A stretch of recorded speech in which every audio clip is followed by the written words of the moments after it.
Buenas tardes, una nueva emisión de Creando el Sistema. Los textos los encontrarán en reconquistatv.blogspot.com y una vez allí contenidos programas. Todos los videos de YouTube se suben a Odysee, en los comentarios está el enlace. También los encontrarán en el blog en Link Videos. Todos los videos se suben en bloques separados a Canal Tierra y Creando el Sistema TV con mayúsculas separado. Por favor, vean el video completo antes de comentar y averigüen si no he editado anteriormente sobre el tema que deseen exponer.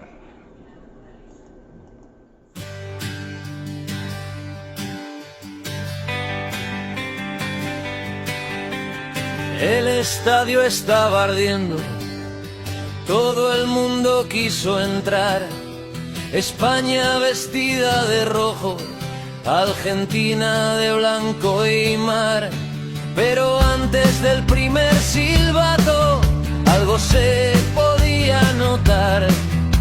Había lágrimas en sus ojos, como quien no quiere empezar.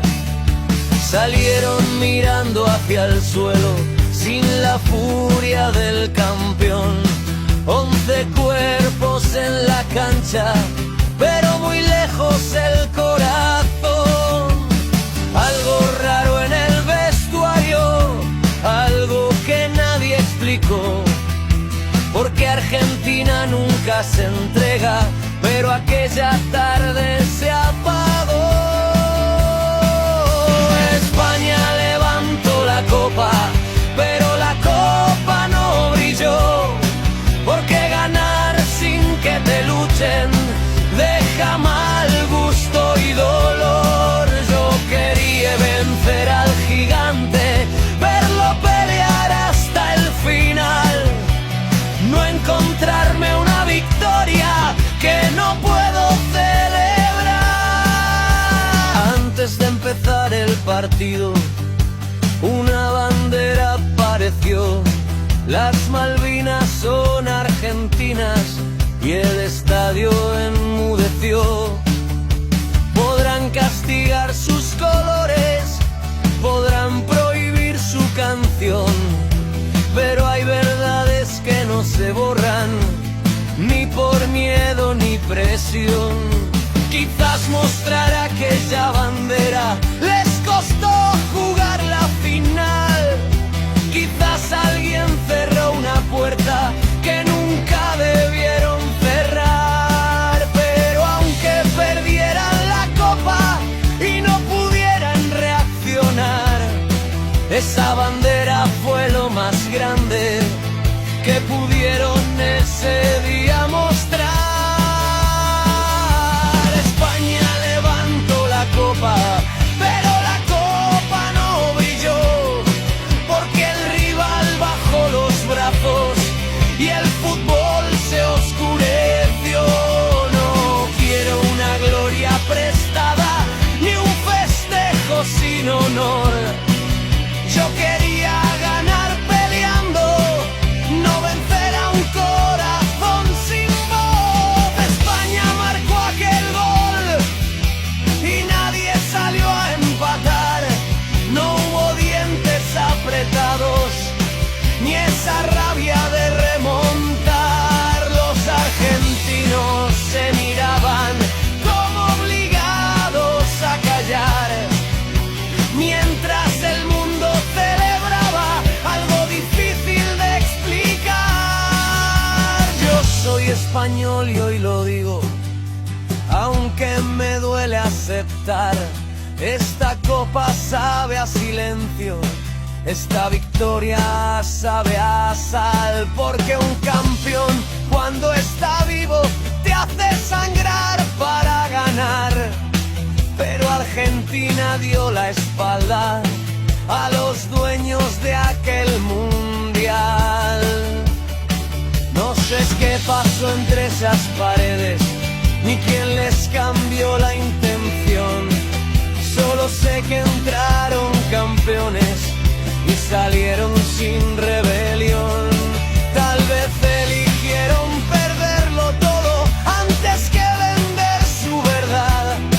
Porque hay derrotas que avergüenzan y otras que enseñan dignidad.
Esta canción que escucharon recién, quien la difundió en España, le cerraron las cuentas.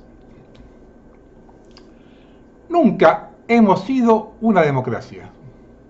Nunca hemos tenido una democracia. Ninguna nación la ha tenido nunca. La democracia es un juego de estafas. Es una palabra inventada para aplacar la gente, para hacerlos aceptar una institución dada.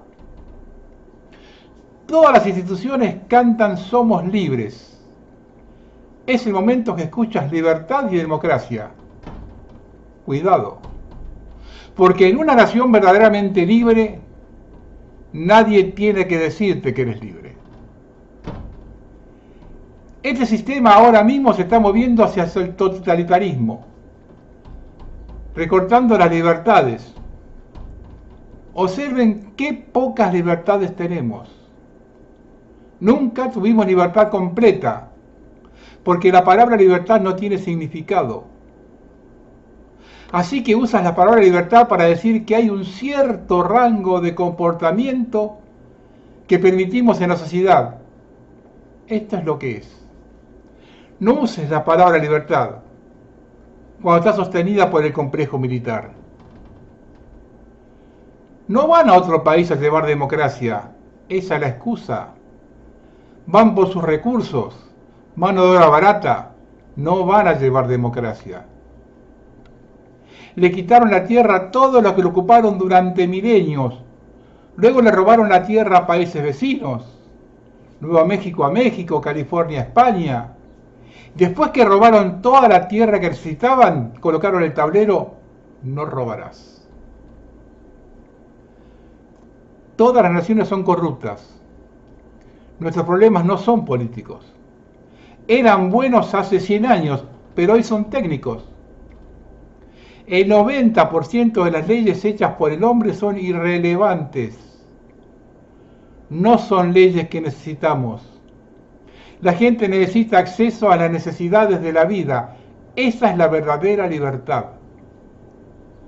La guerra es el fracaso supremo de salvar la diferencia entre las naciones. Establecer la ley de la selva es lo que promueven como civilización democrática.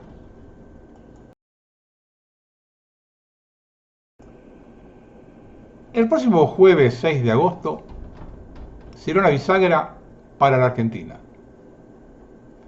Ese día se debate en el Senado la ley de extranjerización de la tierra. Recordemos que es la misma que se pospuso porque en su momento no tenían los votos.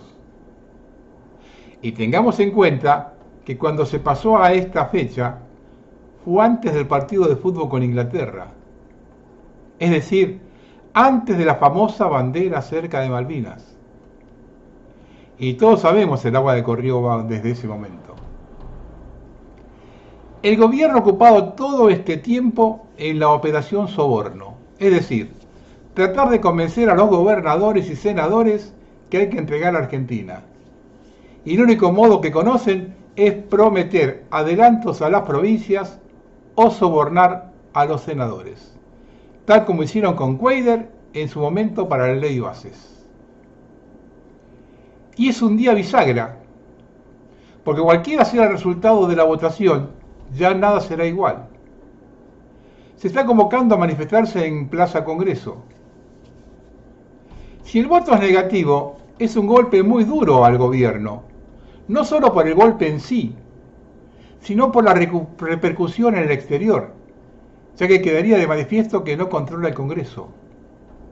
Y si es positivo, la misma dureza del golpe es para el pueblo argentino, ya que Milei recibiría un impulso que lo llevaría a sancionar cualquier barbaridad, una confirmación que pueda hacer lo que quiera. El empate no se va a dar, porque buscaran evitar el papelón. Ya ves que Victoria Villarroel manifestó públicamente estar en contra, y lo dijo con crudeza: Argentina no se vende.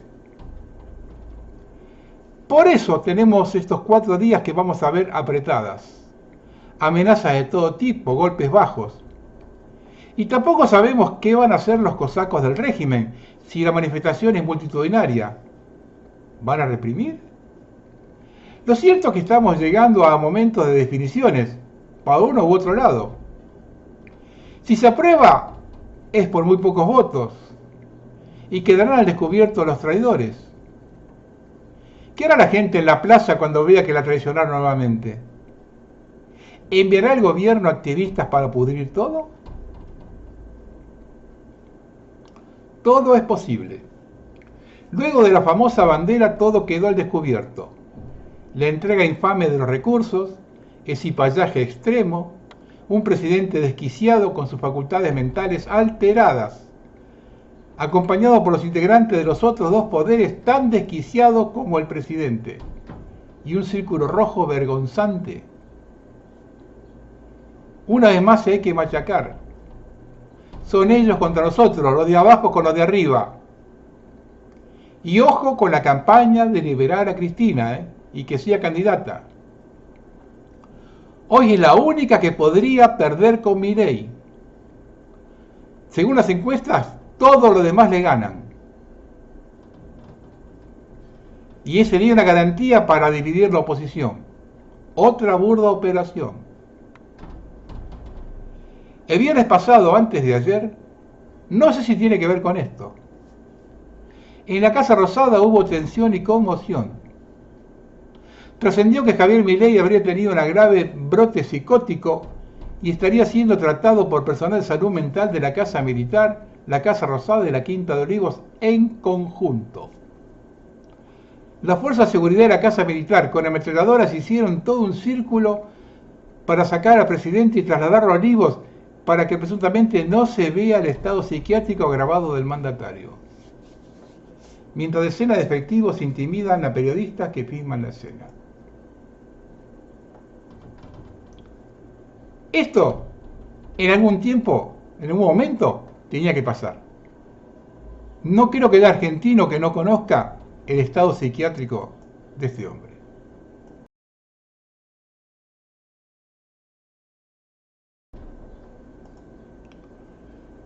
No hay antecedentes en la historia de la humanidad que un presidente en ejercicio se involucre en una campaña electoral en otro país.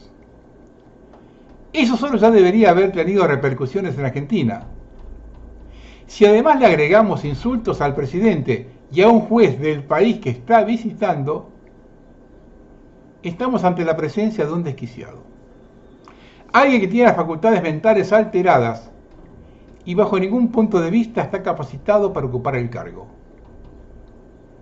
Ahora bien, si no hay ninguna reacción del Congreso o de la Justicia, estamos en un problema mucho más serio, pues significa que la totalidad de los poderes están en la misma situación de desquicio.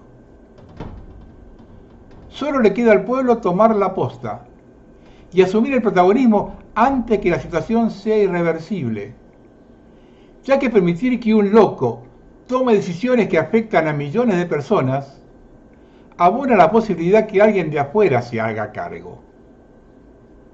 Quizás sea esa la posibilidad barajada por el régimen ante la falta de reacción en nuestro país.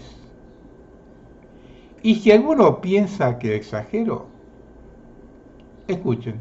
Pero qué mierda me importan a mí los santiagueños, si es verdad lo que dije, son unos parásitos, lacra, vagos, igual que todo el norte, a Jujuy y Salta los deberíamos regalar a Bolivia, si está lleno de bolivianos collas igual.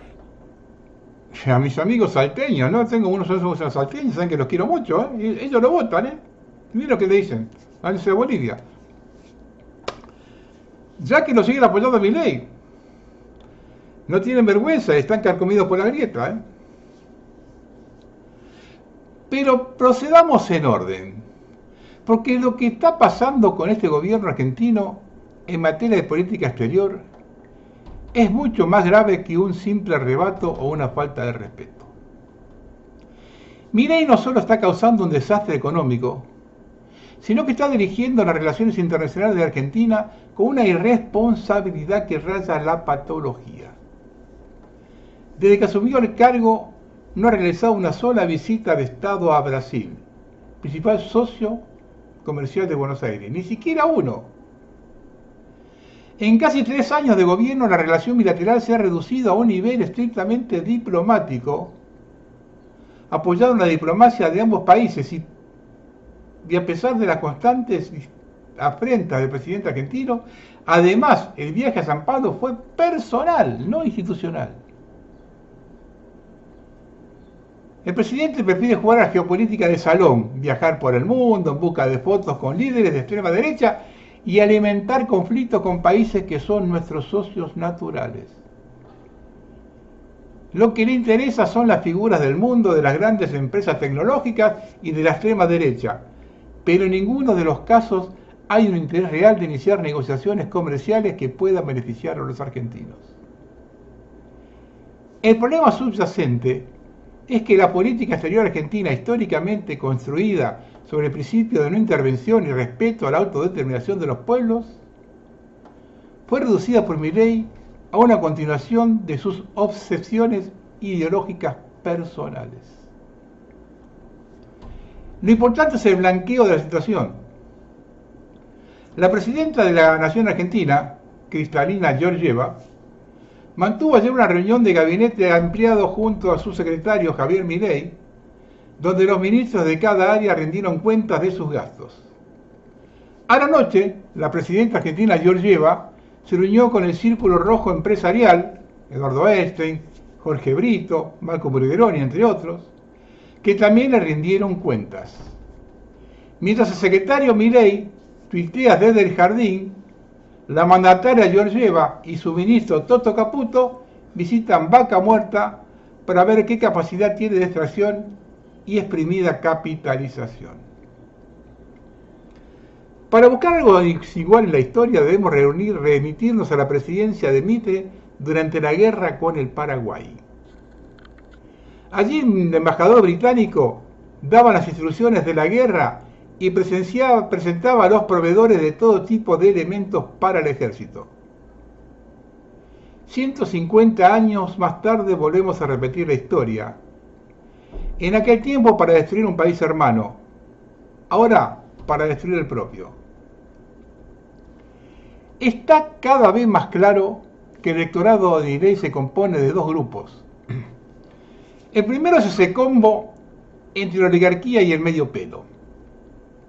Alrededor del 30%, al que no le importa absolutamente nada el derrotero del país, mientras ellos puedan gozar de sus privilegios a expensas del resto. Son los que insultaron en la rural a la joven que pidió que no se sancione la ley de tierras. La trataron de cuca, la insultaron groseramente. El otro grupo son los ignorantes que se creen todas las mentiras del gobierno porque no tienen raciocinio ni siquiera para investigar. No les interesa, carcomidos por el odio inculcado, le colocan la imagen del chivo expiatorio, en nuestro caso una chiva, y van hacia donde los llevan del hocico. El gobierno sabe de esto y miente alevosamente, ya de forma descarada. Las últimas dos fueron el hecho que Brasil colaboró con el 25% de la financiación del plan contra Argentina. El diario La Nación, que no defiende los intereses nacionales, investigó el hecho, preguntando a gran cantidad de funcionarios del gobierno para que le aclaren o citen fuentes. Nadie sabía nada. El otro caso es la acusación de Mendiguren, que fue ministro de Duhalde en 2002. Dijo textual, mientras lo veía caminando por la rural: mirá, lo ves pasando, fue cómplice de Duhalde en la salida de la convertibilidad y voltear la convertibilidad. Duhalde se hizo cargo el 1 de enero de 2002, cuando el plan de convertibilidad había volado por el aire un mes antes por la gestión de Domingo Cavallo y de Horacio Schwarzenegger. Y ya que tienen a la jefa del país, deben preguntarle a ella, porque el quiebre de la convertibilidad fue cuando en noviembre de 2001 el Fondo Monetario le negó a Cavallo un desembolso de 1.280 millones de dólares. Y también deben preguntar a sus socios del Círculo Rojo, los que fueron chuparle el culo a la jefa, cuántos dólares se llevaban del país mientras los ahorristas golpeaban las puertas de los bancos. O estos mal paridos que gobiernan se olvidan de varias caravanas de camiones blindados rumbo a Ezeiza en diciembre del 2001. Y para terminar, si los anteriores se robaron varios PBI y ahora terminaron con eso, ¿dónde está ese dinero? Es una montaña de guita. Un solo PBI es 7 veces más que lo que sumaron de nueva deuda de diciembre de 2023. Calculemos entonces varios PBI. ¿Dónde está esa plata?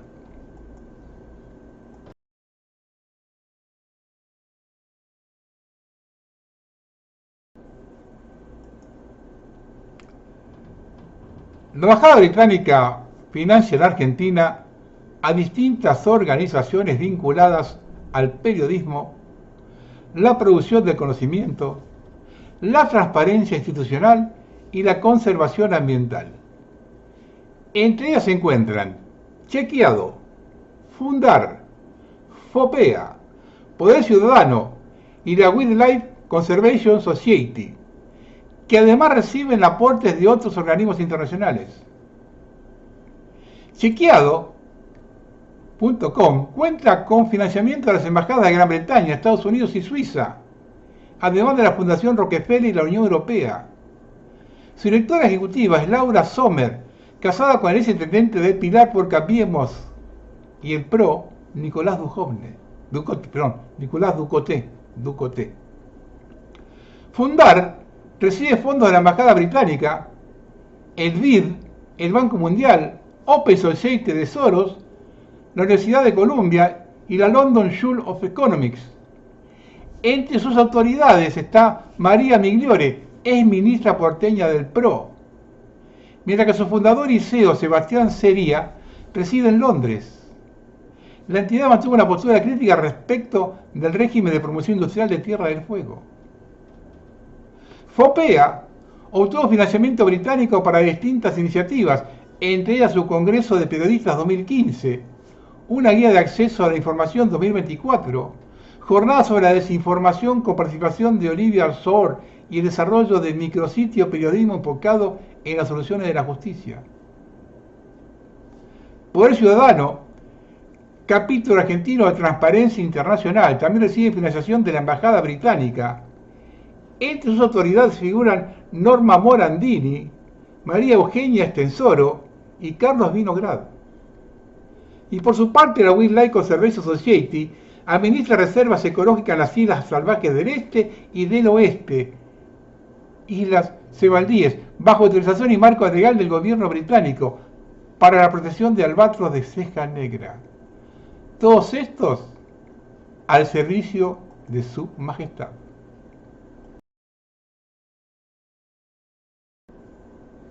Ustedes saben que cada tanto me acuerdo de Mendoza, ¿no? Porque su gobernador es uno de los principales promotores de la división territorial de la Argentina. Esto lo escribió Carolina Yacchi. Qué orgullo nos daba decir que éramos de Mendoza, la tierra del sol y de buen vino. Una provincia admirada por su riqueza y su ejemplar institucionalidad. Pasaron los años, y aunque sea difícil precisar cuándo comenzó todo, lentamente nos fuimos deslizando en el tobogán de la mediocridad y la corrupción. Se perdieron los valores y el poder político terminó corrompido por un sector privado más interesado en vivir del Estado que en aportar iniciativa y creatividad. Ante funcionarios endebles en sus principios, la tentación fue demasiado grande. Así aparecieron intendentes salpicados por casos de corrupción, instalando una verdadera matriz de corrupción en toda la administración pública mendocina. No solo el Poder Ejecutivo, sino también el Legislativo comenzó a depender de nuevos patrones, dándole la espalda al pueblo que lo eligió. La corrupción terminó permeando los 3 poderes del Estado. En los últimos años la autocracia del Ejecutivo avanzó decididamente hasta controlar tanto el órgano encargado de designar magistrados como necesario para juzgarlos. cooptó la Corte de Justicia con verdaderos cortesanos hechos a su medida. Arremetió también contra las asociaciones profesionales y el Tribunal de Cuentas. Hasta la ética pública quedó sometida al arbitrio del Ejecutivo. Detrás de este entramado asoman las obras públicas adjudicadas a los mismos de siempre. Un negocio a cielo abierto que la ciudadanía conoce pero se siente incapaz de frenar. Es comprensible que muchos elijan no ir a votar. ¿Para qué? Se preguntan resignados en su intimidad. Cuando los intereses particulares del gobernante se anteponen al bienestar general, todo vale. Y así está Mendoza. La vitivinicultura, nuestra industria madre, se debate entre concursos y quiebras. El agro en su conjunto agoniza, la industria cruje, el empleo formal se desploma, la educación y la salud sufren graves retrocesos. ¿Y el comercio? Basta con caminar las calles para ver las persianas bajas y el paisaje desolador de carteles con la leyenda se alquila. Hoy no solo tenemos una provincia más pobre y más corrupta, sino también una justicia ineficiente o asombrosamente eficiente únicamente para quien gobierna y se siente el dueño absoluto de Mendoza. Llegó prometiendo la revolución de lo sencillo y grandes reformas normativas que solo sirvieron para concentrar poder y cercenar libertades. Nació al amparo de Franja Morada, radicalismo. Tendió un puente hacia Néstor Kirchner para acumular cajas y espacios. Y más tarde se llevó una sociedad con Mauricio Macri. Los ideales quedaron sepultados en el camino, si es que alguna vez existieron. Y como la prioridad siempre fue la retención del poder, no tardó en acomodarse a la sombra de Javier Milei. Mientras tanto, Mendoza se hundía en un fango de podredumbre, contaminando los mismos alimentos que a diario llegan a la mesa de los mendocinos. Prometió cuidar el agua, pero hoy el recurso hídrico está seriamente contaminado en una de las zonas agrícolas más estratégicas de la provincia. Los derrames cloacales, productos de años de desinversión en la red de Gran Mendoza, provocaron un colapso que afecta tanto a las aguas de riego superficiales como a las subterráneas. Mendoza enfrenta un verdadero ecocidio, y esta tragedia tiene nombre, apellido y responsables. ¿Qué controles reales existen sobre la producción hortícola, especialmente la de hoja verde? ¿Sabemos a ciencia cierta qué estamos comiendo? ¿Alguien cree realmente que el gobierno está controlando la inocuidad en cada lechuga, acelga o espinaca que se cosecha?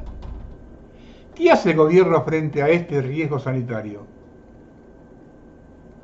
Por supuesto, cuesta creer, como afirman las malas lenguas, que los productores hayan sido presionados para callar denuncias, frenar manifestaciones o retirar su apoyo a las asambleas del agua bajo la amenaza de clausurarles las fincas. Cuesta creer que se haya caído en métodos tan mafiosos únicamente para preservar el poder. En un año concluye la última gestión de este señor feudal, acostumbrado a gobernar con el talero en la mano. Sin embargo, hoy se enfrenta a un dilema central. No encuentra un sucesor competitivo dentro de su propia tropa. Alguien capaz de actuar como el gerente dócil que tuvo en la gobernación anterior. Ante la falta de confianza en sus propios hombres, busca replegar su poder en el municipio capitalino para sepultar la herencia del Viti Fayad y de los Suárez, garantizando así un búnker de resistencia. Mientras tanto especula con su posicionamiento frente al gobierno nacional, mirando de reojo lo que Karina Milei pueda disponer sobre él y su feudo. Entre tanto, Mendoza se hunde en la cloaca sanitaria e institucional, poniendo en riesgo la salud de sus habitantes. Pero de esto no se habla. Esa es la orden del señor feudal.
Algunas apostillas de un país en decadencia. El canciller Pablo Kirro encomendó al subsecretario de Política Exterior contactar al embajador británico en Buenos Aires con el objetivo de transmitir que el gobierno nacional no tuvo participación en la decisión de mostrar la bandera de Malvinas y evitar que el episodio derivara en un conflicto político mayor. No recuerda en la historia argentina un caso de cipallismo mayor, de bajada de lienzos. Puede compararse solamente cuando el vicepresidente Roca en 1933, cuando llegó a Londres para firmar el pacto de coloniaje, dijo: Argentina es parte del Imperio Británico. En paralelo a este, la Confederación Sudamericana de Fútbol dio un expediente disciplinario al Club Atlético Tigre por la exhibición de la bandera y evalúa aplicar una sanción económica. Esto son la demostración de lo bajo que nos llevaron nuestros dirigentes en décadas de cipallismo. Y esto que van a ver, el tránsito en la ruta 12, ahí en Entre Ríos, puede tranquilamente pensar que es para que no lleguen los alimentos y traer hambruna al pueblo argentino y así someterlo. Los conspiranoicos pensamos cualquier cosa.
Vamos a citar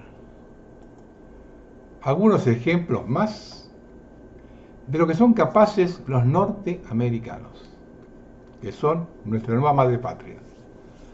La CIA publicó documentos desclasificados sobre el proyecto Artichoque, una iniciativa gubernamental encubierta destinada a influir en los pensamientos de los estadounidenses mediante la administración secreta de vacunas.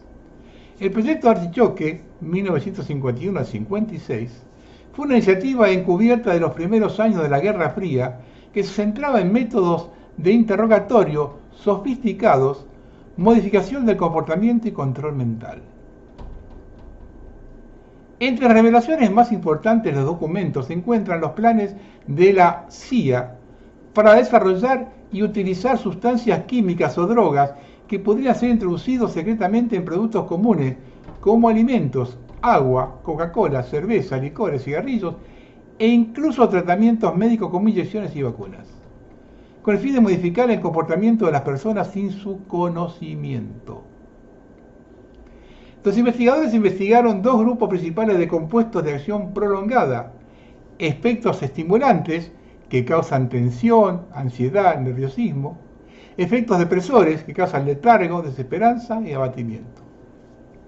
El programa también exploró trucos psicológicos, hipnosis, gases y aerosoles, privación de oxígeno y otros métodos para obligar a las personas a hacer cosas que no quieren, como cometer crímenes mientras que no son conscientes de ellos. Las discusiones incluyeron pruebas en humanos en poblaciones vulnerables sin conocimiento, incluyendo pacientes psiquiátricos, soldados y prisioneros. El programa MKUltra más notorio, que comenzó en 1953 y amplió el trabajo con LSD y cientos de subproductos, fue directamente inspirado en el proyecto Artichoke. Cuanto más sepas, vamos a hablar de la masacre del No Gun Ri. El 29 de julio de 1950, el ejército y la Fuerza Aérea de Estados Unidos abrieron fuego de manera sistemática contra refugiados surcoreanos que se dirigían al sur tratando de escapar de los combates. Aunque ninguno de los refugiados representaba una amenaza, los soldados estadounidenses creyeron que se trataba de soldados norcoreanos disfrazados. Esto llevó a que los soldados dispararan primero contra los civiles con armas ligeras, solicitaron luego que una aeronave estadounidense ametrallara a los refugiados, y más tarde, cuando los supervivientes se refugiaron bajo un puente ferroviario, continuaron bombardeando dicho refugio durante un par de días más. Como resultado de esta tragedia, y según autoridades surcoreanas, se contabilizaron 163 personas muertas o desaparecidas y 55 heridas. Sin embargo, fuentes independientes como la Fundación No Gun Ri estiman la cifra entre 250 y 300 fallecidos, en su mayoría mujeres y niños. Nadie fue castigado jamás por este crimen. No fue hasta el año 2001 cuando el gobierno de Estados Unidos reconoció que sus soldados habían matado a refugiados, aunque calificó el incidente como una tragedia lamentable, no un asesinato deliberado. Y Estados Unidos se negó a pagar indemnizaciones a los supervivientes. El gobierno de Estados Unidos ejecutó un ataque biológico masivo contra sus propios ciudadanos y lo mantuvo en estricto secreto militar durante casi 30 años. Viajamos a la costa de San Francisco, septiembre de 1950. Un dragaminas de la Marina navega en total sigilo cerca de la bahía. Durante 6 días consecutivos, la tripulación abrió unas mangueras de alta presión y liberó de la famosa niebla de la ciudad nubes masivas de una bacteria llamada Serratia marcescens. No fue una fuga accidental, era un experimento clasificado bajo el nombre de Operación Sea Spray. El objetivo real del ejército era simular cómo se propagaría un arma biológica soviética en una ciudad densamente poblada. 800.000 respiraron esta bacteria en las calles sin saberlo. En cuestión de semanas, los hospitales de San Francisco empezaron a colapsar. Los médicos se enfrentaban a extrañas infecciones cardíacas y urinarias que destrozaban las válvulas del corazón. Hubo víctimas mortales y miles de personas con secuelas de por vida. Mientras tanto, los militares observaban desde las sombras, tomando notas y mapeando cómo la infección se extendía por los barrios, sin avisar jamás a las autoridades sanitarias ni entregar un solo antídoto. Trataron a su propia población como ratas de laboratorio, mantuvieron esa atrocidad clasificada hasta 1977, que fueron obligados a confesar bajo juramento. Si hace más de 70 años fueron capaces de rociar con bacterias una ciudad entera en secreto, ¿qué clase de experimentos creen que están rociando sobre nuestras calles, sobre nuestro cielo, hoy en día?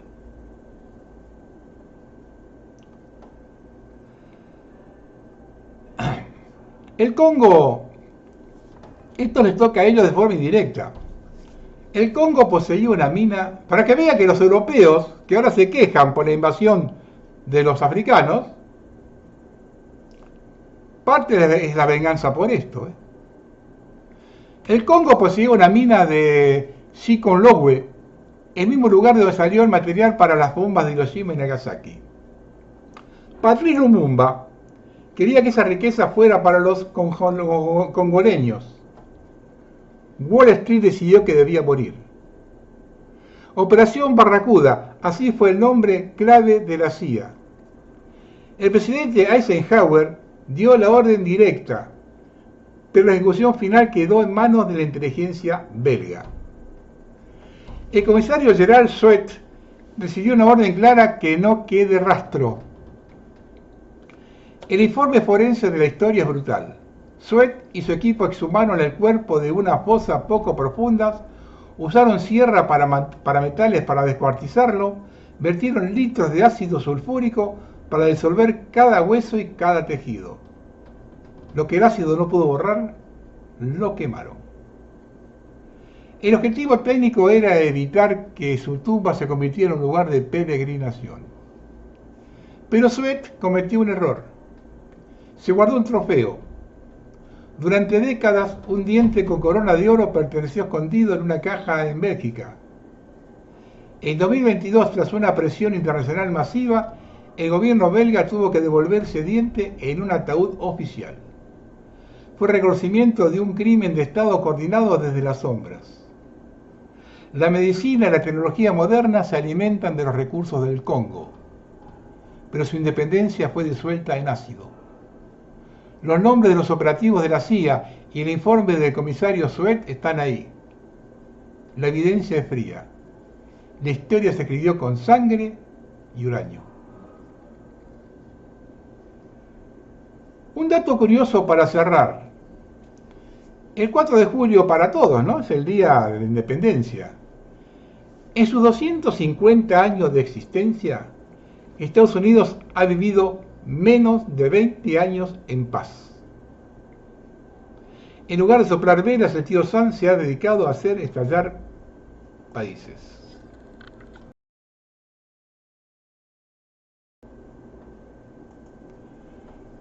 Está muy claro el tema de los incendios en España. Pilar Baselga, que es muy seria, comenta lo siguiente: me informan que el Estado está impidiendo la creación de cortafuegos, hasta el punto de mandar al ejército para echar a los voluntarios. En Madrid han desalojado una docena de pueblos, pese a que el fuego estaba a kilómetros, y había tiempo de sobra para limpiar el perímetro. Hay pueblos que están siendo desalojados y que se les está prohibiendo crear cortafuegos, incluso que el fuego esté a 20 kilómetros de distancia. Bomberos desplazados al incendio llevan desde el día anterior sin poder intervenir, esperan órdenes.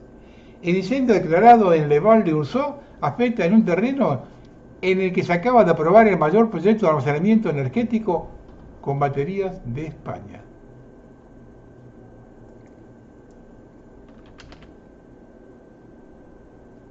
Esto escribió Fernando López Mirones. Los que incendian nuestra patria son los mismos que nos quisieron ponzoñar, los mismos que llenan el campo de placas y molinos, los mismos que dividan a la sociedad civil con feminismo, inmigración desordenada, los mismos que se inventan una crisis climática inexistente para quitarte tu coche, tu casa, tu aire acondicionado, tus filetes, tu pescado fresco, tus verduras, los mismos que convierten tu coche en una cápsula de control, los que te quieren quitar el dinero en efectivo para poder tenerte preso. No caigan en su relato. Los campos fueron abandonados para después ser incendiados por personas a las que ellos envían y pagan.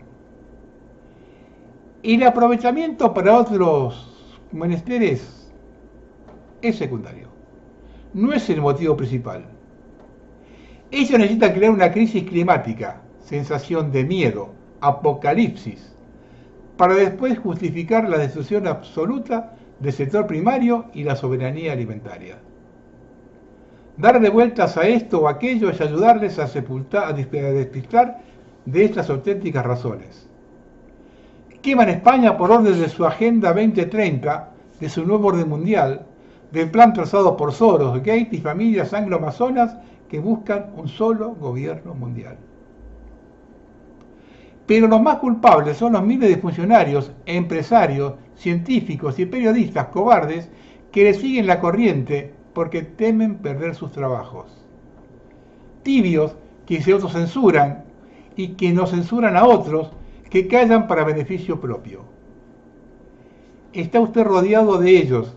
Hay que atacar a sus cabezas, mientras todavía haya personas creyendo que son simplemente intereses económicos, mientras una sola ponzoña sea inoculada, ellos seguirán. Ellos son la maldad, la maleza, y queman todo nuestro territorio para consolidar su falacia climática y después quitárnoslos todo. Rodean su crimen de dramas personales de víctimas y héroes para que no nos fijemos en que los culpables llevan corbata. Nos entretienen con historias conmovedoras para desviar nuestra atención de que es un plan urdido para dominar y arruinar al pueblo español. Nuestra indignación infructuosa desaparece cuando volvemos a pagar con tarjeta, cuando obedecemos a los médicos que sirven a farmacéuticas, cuando compramos en cualquier empresa que luzca el esfícter del arco iris, los ayudamos cuando permitimos que nuestros hijos les enseñen en el colegio la mentira climática. No nos malamentemos tanto ahora si el resto del año por pereza o crastinación o comodidad no hacemos absolutamente nada para combatir al globalismo anglo-masón. Cada vez que paga usted con tarjeta los ayuda. Cada coche eléctrico es una victoria para ellos. Es su maleza contra el pueblo desactivado. Al mismo tiempo, hay incendios forestales en Inglaterra, Escocia, Ucrania, Turquía, Indonesia, norte de Italia, Ontario en Canadá, Grecia, Oregón en Estados Unidos. Bien coordinados los muchachos, ¿eh?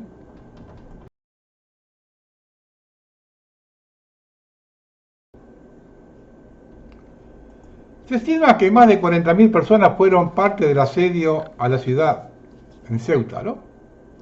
Todos los fallecidos se dieron por ahogamientos e intentar llegar a nado a la costa de Ceuta, evitando la reja.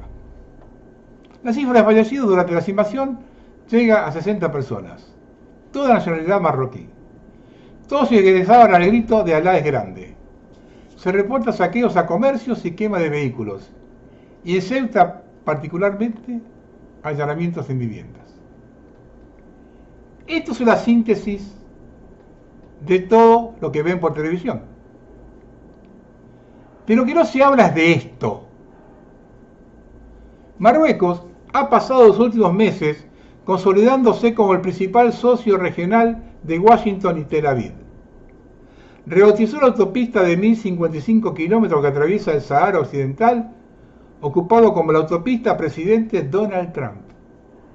Además se prepara para desplegar tropas en Gaza como parte de la denominada Fuerza Internacional de Estabilización, una fuerza seleccionada por Israel, dotada de inmunidad legal por el Gabinete de Seguridad israelí, autorizada a operar únicamente en las zonas que Israel apruebe y cuya entrada en la franja requiere autorización previa del primer ministro, el ministro de Defensa y el ministro de Asuntos Exteriores de Israel.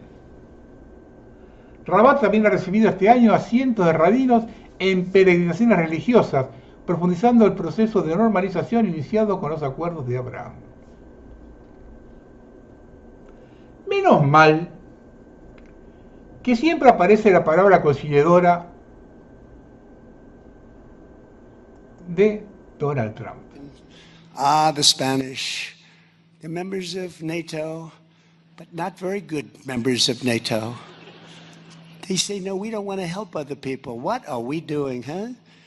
They are not behaving nicely, but they will learn. Soon after they relinquished their grip on Cuba and Guam, the Philippines and Puerto Rico, and they were all ours. We got them all. El 10 de diciembre del 2020, un acontecimiento desestabilizador sacudió el norte de África y el Mediterráneo occidental. Ese día, Donald Trump, quien acababa de perder su reelección como presidente de Estados Unidos, tuiteó que reconocía la soberanía de Marruecos sobre el territorio disputado del Sahara Occidental. Lo hacía como una transacción a cambio de que Marruecos estableciera relaciones plenas con el Estado de Israel, incluso ante la ausencia de perspectiva de paz con los palestinos. Esta decisión unilateral de Trump fue celebrada con euforia por autoridades marroquíes y les ha llevado a adoptar una actitud mucho más asertiva con sus relaciones exteriores. Si tiene cuatro patas, mueve la cola y ladra, es perro. Escuchen esto. Porque hay mucha gente que aún les cree. El Departamento de Estado de Estados Unidos ni siquiera puede ubicar los países africanos en un mapa. Durante una presentación oficial en Río de Janeiro, la delegación norteamericana mostró un mapa generado por inteligencia artificial que situaba a Nigeria en el Sahara, a Mozambique en la región del Cuerno de África y a Costa de Marfil en el lado opuesto del continente. Estas son las mismas personas que financian programas en todo África, trazan fronteras, imparten lecciones a los gobiernos y moldean la política exterior. Si van a interferir en países de todo el mundo, al menos deberían saber dónde están. Para terminar este informe, vean este video bien demostrativo de un balcón de Barcelona.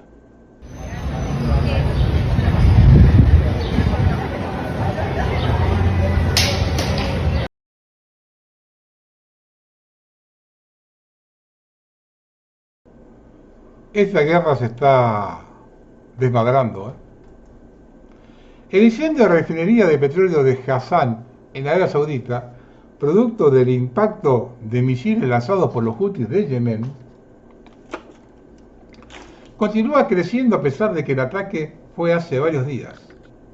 Imágenes de aplicación film de la NASA implican que el incendio de la refinería no solo no pudo ser contenido, sino que se está descontrolando y avanzando. Según se puede observar, el 60% de la enorme refinería se encuentra ahora bajo las llamas y múltiples depósitos de petróleo fueron alcanzados. Los Houthis de Yemen amenazan con una escalada mayor en el conflicto con Arabia Saudita y advierte que los ataques contra la refinería de petróleo de Hassan y Yaribú son solo el comienzo. Todas las refinerías de Arabia Saudita están a nuestro alcance, también los aeropuertos y puertos del país. Además advirtieron que los misiles más modernos aún no fueron utilizados.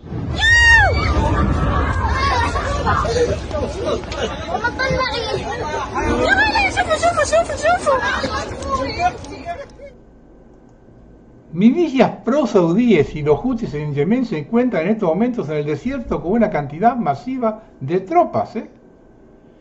Según los Houthis está a punto de estallar todo en Medio Oriente. Los Houthis expresaron que todo el frente está a punto de efectivarse, definiéndose a una guerra total entre Irak, Irán, Yemen y el Líbano contra Israel, Arabia Saudita, Estados Unidos y la Liga Árabe. Y finalizan diciendo: la gran batalla de nuestra época está cerca. Los textos están en las fuentes. ¿Se abre un nuevo frente? Luego de que drones de largo alcance ucranianos golpearan fuertemente a 2 buques del mar Caspio que transportaban carga militar iraní desde Rusia, Irán amenazó con una posible respuesta militar contra Ucrania.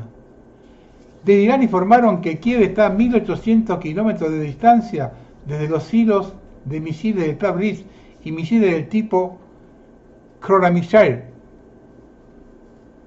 y los Gladys Sigil con 2.000 kilómetros que pueden alcanzar la capital ucraniana.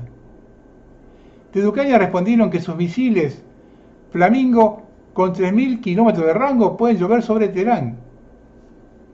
La guerra entre Ucrania, Rusia, Irán y Estados Unidos se transformará en una sola, y esto ya está ocurriendo. Fuerzas estadounidenses y saudíes están bombardeando a las milicias pro-iraníes en Irak. Se reportaron múltiples explosiones sobre los cuarteles de la Fuerza de Movilización Popular en Basora, Irak. Arabia Saudita ya está abiertamente en conflicto contra 2 proxies iraníes, las milicias PMU de Irak y los Houthis de Yemen.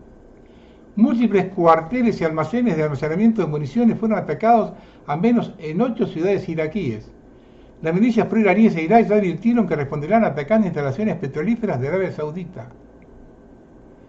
Según informa The Wall Street Journal, la interrupción simultánea del tránsito por los estrechos de Hormuz, 20%, y Bab el-Mandeb, 5%, ha afectado aproximadamente el 25% del suministro mundial de petróleo crudo. Según informes, Irán ha estado atacando centros de datos de Amazon en Oriente Medio, como parte de una ofensiva contra empresas estadounidenses que operan en la región.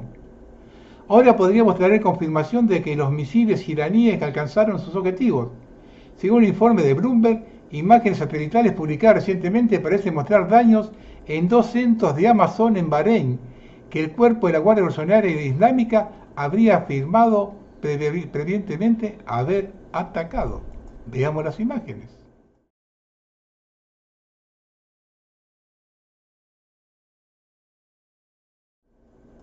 Las fuerzas de seguridad iraquíes han informado de la detención de individuos dentro del país vinculados a los servicios de inteligencia ucranianos. Estas personas participan en operaciones de falsa bandera destinadas a incriminar a grupos chiíes pro-iraníes. Cabe suponer que fueron utilizados como parte de un conjunto más amplio de operaciones contra naciones árabes llevadas a cabo por Estados Unidos e Israel. El uso de terroristas ucranianos no sorprende, dado que Estados Unidos y sus aliados ya emplean a ISIS y a Al-Qaeda para orquestar ataques contra otros países. No dudan en desplegar terroristas ucranianos junto a elementos locales de Al-Qaeda para atacar las sanciones del Sahel. ¿Por qué entonces no habrían de utilizar los terroristas ucranianos junto a terroristas kurdos, baluches y yihadistas para atacar a Irán y a sus aliados en Oriente Medio? Considero que Irán tendrá en cuenta este factor al planificar medidas represalias contra entidades vinculadas en Ucrania. El senador norteamericano John Asaf empieza a sospechar algo. Algunos estadounidenses regresan al extranjero en ataúdes cubiertos por la bandera. En las últimas 2 semanas, cerca de 100 personas han resultado heridas en guerra con Irán y al menos 4 han muerto en una guerra a la que fuimos arrastrados mediante engaños. El año pasado nos dijeron que la amenaza nuclear había sido eliminada. La semana pasada nos dijeron que el enemigo había sido destruido. Se nos decía constantemente que habíamos ganado, que estábamos a la puerta de la victoria. Se nos dice continuamente que esto durará solo unos días, solo unas semanas. Yo le aviso al senador que con eso de los muertos se quedaron cortos.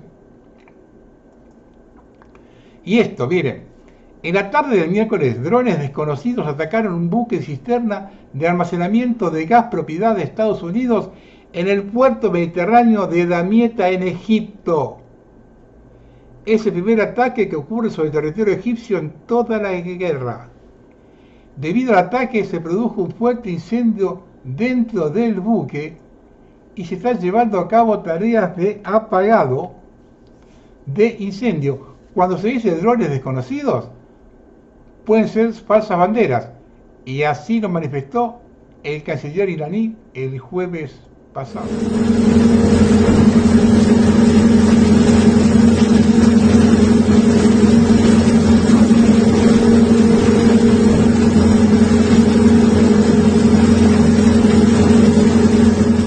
Y esta otra, un misil de crucero ruso penetró 100 kilómetros el espacio aéreo de Polonia y cayó sobre un campo abierto en la zona de asentamiento de Tarnawa, Colonia, al sur de la ciudad de Lublin.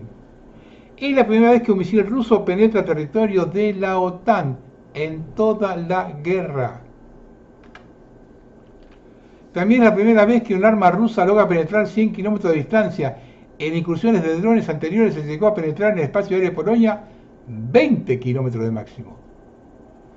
Se desconoce si el misil tiene un objetivo dentro de Polonia o si fue un señuelo para testear las defensas antiaéreas de la OTAN en profundidad y sus tiempos de respuesta.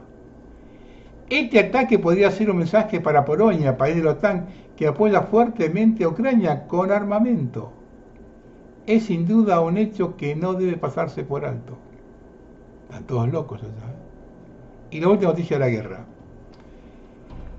Me cansé de leer comentarios y noticias y decidí razonar como mi abuelo. Estados Unidos bombardea Irak. Irán bombardea bases yanquis en Kuwait, Jordania, Arabia Saudita. Bahrein bombardea con Arabia Saudita, Irak, Yemen, bombardea Arabia. ¿Puedo hacer notar algo? ¿Quién está bombardeando Israel? Nadie los toca. Ni los iraníes. ¿Se dieron cuenta?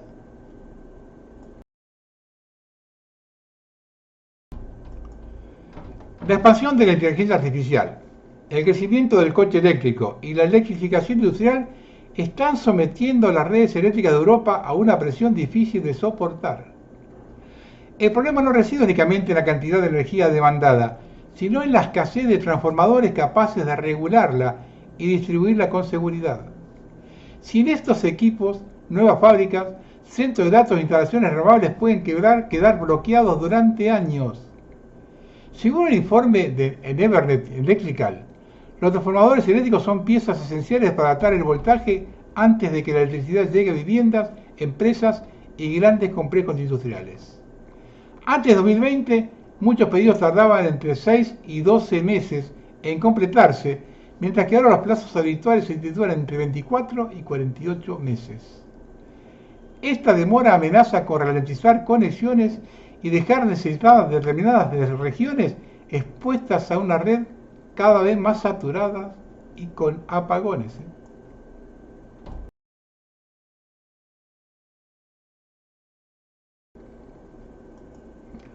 Uno puede burlarse de todo lo que quiera de los desarrollos robóticos chinos, pero llegará un momento, que sin duda pasaremos por alto, en el que estos curiosos perros robóticos con ruedas se convertirán en un elemento estándar del equipo de infantería. Por cierto, el diseño híbrido de ruedas y patas podría resultar extremadamente útil en las operaciones de asalto que las Fuerzas Armadas rusas llevan a cabo actualmente cerca de Slaviansk. La ofensiva en esa zona avanza cuesta abajo debido a la orografía del terreno, por lo que una docena de estas plataformas cargadas cada una con 10 o 30 kilos de explosivos podrían despejar eficazmente el camino para los grupos de asalto. Este diseño híbrido, ruedas en los extremos de patas articuladas, permite alcanzar velocidades elevadas hasta 15-20 km por hora en descensos y pendientes relativamente suaves, además de encontrarse con obstáculos como bordillos, trincheras o escombros. El sistema cambia instantáneamente al modo de marcha o salto para superarlos.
China prueba un dron capaz de volar sin escala durante 24 horas. El TP-200 tiene un techo de servicio de aproximadamente 7.600 metros y un alcance operativo de 3.000 kilómetros. El dron está diseñado para realizar patrullas marítimas, misiones de reabastecimiento en islas y levantamientos topográficos territoriales. Mientras Elon Musk intenta convencer a los inversores de que inviertan miles de millones en el proyecto GISAT, una flota de 1 millón de satélites con inteligencia artificial en órbita, China ya ha lanzado el primer centro de datos submarino comercial del mundo, una capacidad de 24 megavatios frente a las costas de Shanghái. La competencia con el sector de la inteligencia artificial está alcanzando niveles de ingeniería extrema. SpaceX apuesta por la energía solar especial limitada, mientras que la empresa china HiCloud aprovecha la refrigeración gratuita con agua de mar y la energía eólica. El resultado de esta carrera dependerá no solo de la calidad de los algoritmos, sino también de qué infraestructura resulte más rentable de mantener.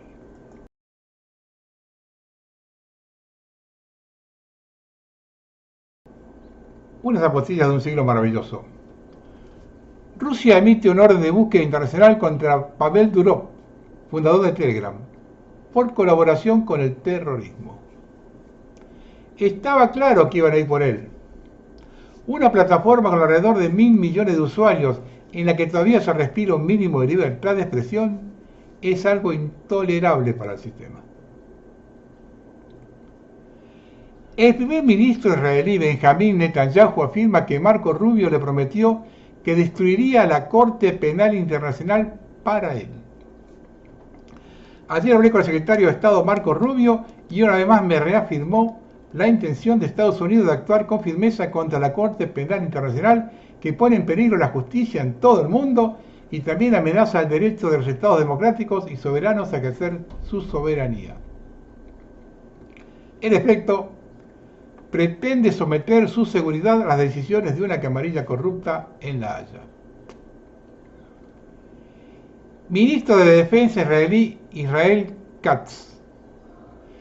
Hemos destruido todos los edificios en 24 aldeas libanesas con siglos de historia, no solo casas individuales, sino aldeas enteras. Su destrucción es total. Es importante comprender que entre 15.000 y 20.000 viviendas fueron destruidas en estas 24 aldeas. 24 de julio, colonos israelíes prenden fuego a la aldea de Al-Nasjura, en Cisjordania, incendiando las viviendas de familias cristianas. Este es el gran aliado de Occidente, profundamente cristiano.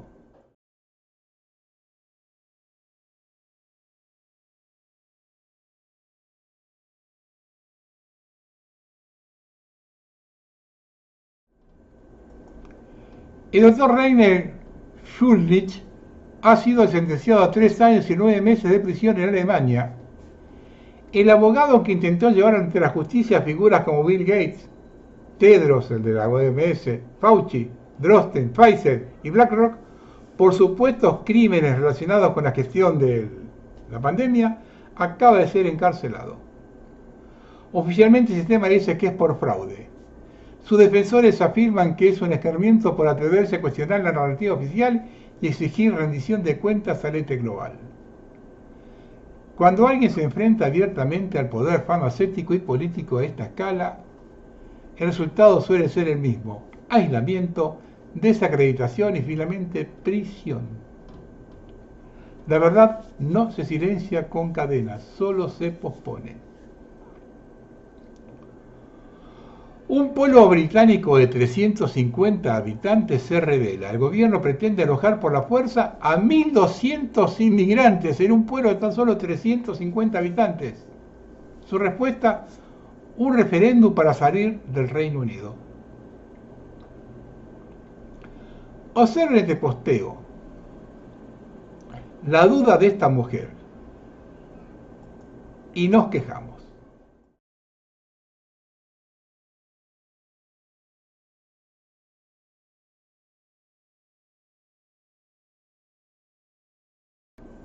Vamos a terminar. El Estado profundo nunca fue una única agencia, un único gobierno o una única sala secreta. Era un sistema de sistemas construido a lo largo de generaciones. Las finanzas movían los capitales, los medios de comunicación moldaban la percepción, la inteligencia controlaba la información, el gobierno establecía las políticas. Las grandes empresas tecnológicas filtraban la realidad. El mundo académico creaba legitimidad. Las ONG difundían sus agendas más allá de las fronteras. La guerra legal protegía la estructura. La cultura moldeaba la identidad. Las elecciones fraudulentas preservaban la continuidad. Cada capa reforzaba la siguiente. El dinero creaba influencia. La influencia moldeaba las políticas. Las políticas protegían las instituciones. Las instituciones controlaban la información. La información moldeaba los comportamientos. Los comportamientos preservaban el sistema. El parásito se alimenta de nuestra energía. Esta era la arquitectura del dominio mundial. Un círculo cerrado de capital, narrativa, vigilancia, políticas y represión, tejido en la propia civilización. Esto es lo que nosotros nos hemos recuperado. Ahora llega la purificación, estamos presenciando este proceso en acción. La revelación expone la arquitectura, la desintegración rompe la red, la responsabilidad elimina la protección, la restauración reconstruye el sistema en torno a la soberanía, la verdad y la libertad humana. El caos es el sonido de una estructura de control global que se está desmantelando. Una institución, una red, una verdad a la vez, y la gente se pregunta por qué lleva tanto tiempo.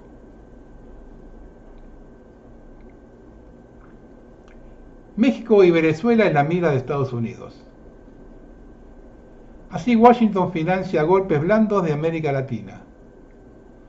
Una investigación reveló cómo la empresa norteamericana CLS Strategies creó una amplia red de cuentas falsas y páginas que se hacían pasar por medios independientes y ciudadanos comunes. El objetivo es influir en el debate político de varios países de la región. Se invirtieron millones en publicidad y operaciones de influencia que impactaron especialmente en Bolivia, Venezuela y otras naciones. Ya no necesitan tanques, usan redes sociales, narrativas fabricadas y sociedad civil artificial para desestabilizar gobiernos que no se alinean. La guerra híbrida está en marcha y se disfraza de democracia. Buenas tardes.